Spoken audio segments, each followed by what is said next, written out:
Anong ginagawa nyo dyan? Kalupaan ko yan. Kalupaan mo ba yan, pa?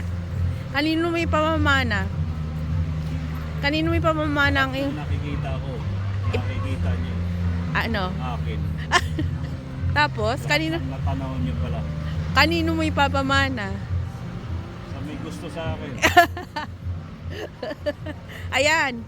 Kung sino man may gusto kay Nathaniel Gayo, ipapamana niya tong karagatan daw. Kasi bibilhin niya. Oh. Pila na kayo mga chicks.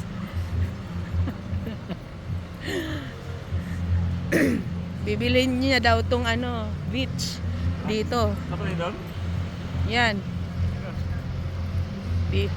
Ang aking dalagingging.